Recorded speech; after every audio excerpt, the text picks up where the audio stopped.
আর এবার আমরা নজর রাখবো দালাল চক্রের প্রতিবাদ করায় গুলি, হুমকি, কামারহাটির সাগর দত্ত হাসপাতাল, সেখানে দালাল চক্রের অভিযোগ আর প্রতিবাদ করায় হুমকি দেওয়া হচ্ছে, এমনটাই অভিযোগ সামনে উঠে আসছে। প্রতিনিধি সুবীর এই মুহূর্তে আমাদের সঙ্গে রয়েছেন। সুবীর, ঠিক কি ঘটনা?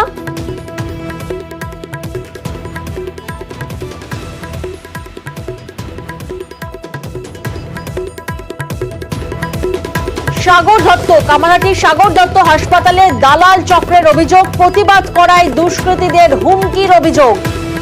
প্রতিনিধি সুবীরের সঙ্গে আবারও আমরা যোগাযোগ করতে পেরেছি। সুবীর, ঠিক কি ঘটনা, কি কারণে এত গুলি, হুমকি, এইসবের হুমকি দেওয়া হচ্ছে?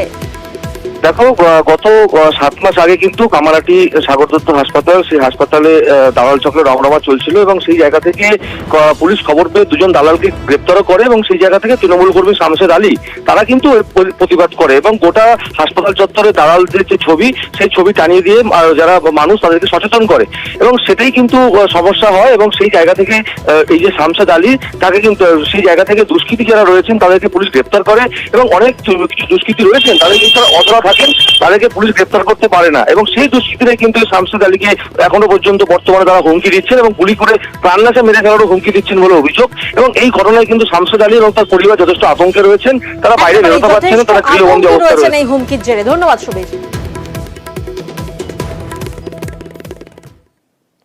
আর এবার আপনাদেরকে দেখাবো বেহাল কালভার্টের ছবি। টানা বৃষ্টিতে জমা জল, সেখানে বেহাল কালভার্ট নির্মাণের কয়েক মাসের মধ্যেই বেহাল কালভার্ট। ঘাটালের মনসুকায় চরম ভোগান্তি। দেখুন ভোগান্তির সেই ছবি আগে। প্রতিনিধি সুকান্ত এই মুহূর্তে আমাদের সঙ্গে রয়েছেন। সুকান্ত, কয়েক মাস আগেই যদি কালভার্ট তৈরি হয় তাহলে এভাবে বেহাল দশা কেন?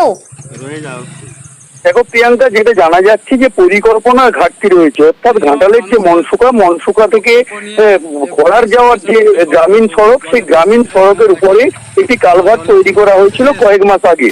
কিন্তু যেটা জানা যাচ্ছে, এলাকার মানুষ যেটা দাবি করছেন যে ওই কালভার্টে জল পর্যাপ্ত পাস করছে না, যার ফলে বেশ কিছু গ্রাম প্লাবিত হয়েছে। কয়েকদিন আগে আমরা দেখিয়েছিলাম ঘাটালের মনসুকা এলাকার ঝুমি নদীর জলে প্লাবিত হয়েছিল বেশ কিছু গ্রাম এবং ওই কালভার্টের যে জল, যে যাওয়ার জায়গা, সেই যাওয়ার জায়গা আটকে যাওয়ার ফলে এই বিপত্তি ঘটেছে বলে এলাকার মানুষ দাবি করেছিলেন। আর তাই সরজমিনে খতিয়ে দেখতে এসেছিলেন পশ্চিম মেদিনীপুর জেলা পরিষদের সভাধিপতি। তিনি অবশ্য স্বীকার করে নিয়েছেন যে বিষয়টি এই কালভার্টের জন্যই এই ক্ষয়ক্ষতির পরিমাণটা বেড়েছে, যাতে দ্রুত এই কালভার্ট একেবারে সুকান্ত, বোঝাই যাচ্ছে যে কালভার্টের নির্মাণেই গলদের অভিযোগ বাসিন্দাদের, নিকাশির জল আটকে যাওয়াতেই ভোগান্তি বলে দাবি। পরিদর্শনের পর ব্যবস্থার আশ্বাস জেলা পরিষদের সভাধিপতি। জেলা পরিষদ থেকে কাজ করা হয়েছে। আমাদের এই চাতালটি দিয়ে 2-3টি অঞ্চলের বিস্তীর্ণ এলাকার জল পাস হয়, কিন্তু এই চাতালটি সঠিকভাবে নির্মাণ করা হয়নি।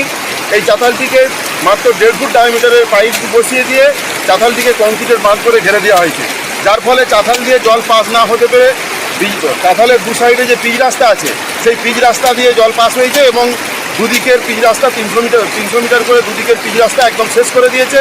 সাইডের যে সমস্ত চাষযোগ্য জমি, সেই জমির মাটিকে খুঁড়ে নিয়ে জমিকে গর্ত করে দিয়েছে। আগামী দিনে একটি ছোট ব্রিজ করে দেওয়া হয়, তাহলে এই জল প্লাবনটা অযথা হবে না। তবে যখন বৃহৎ বন্যা হয় তখন কোনো কিছুই বাঁধ আর মানে না। সে জায়গা থেকে কি ব্যবস্থা করে যে আমরা একটা বসে আলোচনা করে ইঞ্জিনিয়ারকে নিয়ে এসেছি, সবাই মিলে দেখছি কি করা যায়। রাস্তাটার বেহাল অবস্থা, যে রাস্তাটা হচ্ছে, রাস্তা দুদিনেই ওটা ঠিক করা যাবে, কিন্তু আগে এই আগামী বন্যা হলে সেই জায়গাটা কিভাবে পরিস্থিতি সমাধান করা যায় সেইটা ব্যবস্থা হচ্ছে।